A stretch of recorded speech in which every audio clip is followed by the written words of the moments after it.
Well, now let's head to Capitol Hill, where the House Oversight Committee said it will subpoena the Justice Department for those Epstein files. That's according to a committee spokesperson. Well, a group of Republicans joined Democrats to pass the motion. It was introduced by Democratic Representative Summerlee. This was an 8-2 vote yesterday. The committee will also issue subpoenas to several other people, including Bill and Hillary Clinton, James Comey, Merrick Garland, and William Barr. This comes after the committee subpoenaed longtime Epstein accomplice Ghislaine Maxwell for a deposition next month. NBC News Capitol Hill correspondent Julie Tsirkin joins us from Washington with more on all this. Julie, good morning. Obviously, this is the big news this morning. First, tell us, what do these subpoenas mean? Does it mean the public gets access to these files? We get more information from them? What happens next?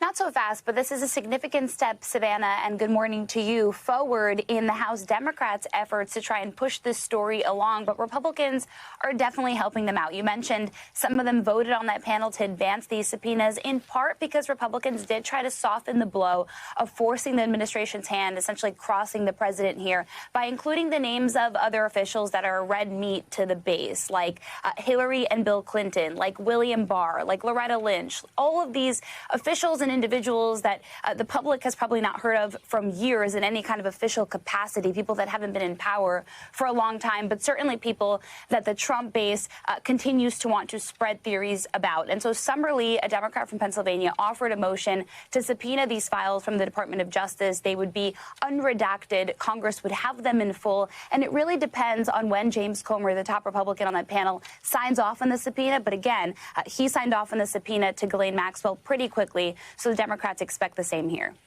Julie, as someone, obviously, you've been on the Hill for a long time. We know how much things usually fall along party lines. This is not so much the case here. I mean, just what's this whole battle over the handling of these files done to the atmosphere there as we see Republicans join with Democrats on certain things and then some kind of hold out because the president says so? Well, Speaker Johnson is trying really hard to make this a partisan issue. He keeps blaming Democrats, both in his comments to us on the Hill and in his comments on X, on Spaces. He had a conversation with some MAGA influencers yesterday, and all he does is try and paint this as an issue that Democrats are trying to exploit Republicans in. He also points out the fact that Democrats did not try to release these files when President Biden was in power. But the counter argument to that is that the president and his base and Republicans are the ones who kind of put this conspiracy out there, that there exists this list, that there exists these documents that implicates all of these individuals. And that is why the Republican base wants to hear this issue out. Democrats are having a field day with this, to be clear. There were some conversations yesterday. Does this distract from their messaging on that so-called One Big Beautiful Bill, the social safety net programs that will be cut as a result of that? They pushed back quite forcefully. The top Democrat, Hakeem Jeffries, said he thinks these two issues are connected. And by the voting, by these subpoenas in the Oversight Committee, both to Maxwell, but also to the DOJ with these files and even these other individuals, it'll make sure that this story goes on. And it's really becoming a Hill versus White House story and not a Republican versus Democrat story at all. Julie, one other thing I want to talk to you about, something happening later this morning, the Senate re-voting on 7 of President Trump's judicial nominees. What are some of the big ones here and why a re-vote?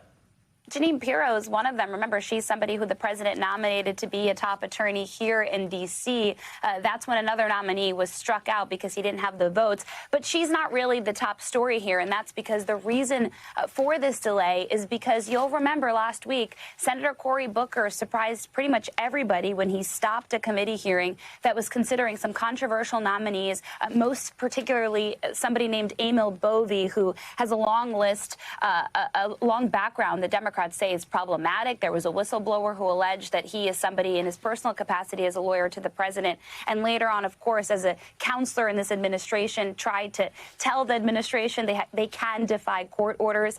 Still, though, Booker ended up speaking over a process in which Republicans tried to push forward with those votes. Other Democrats left the room. There has to be at least 2 members of the minority party present when those votes take place. In this case, it was just Booker in the room, and so 7 of those 12 nominees didn't get voted out successfully, and that's why the Senate Judiciary is doing a do-over today. All right, Julie Tsirkin, thank you so much.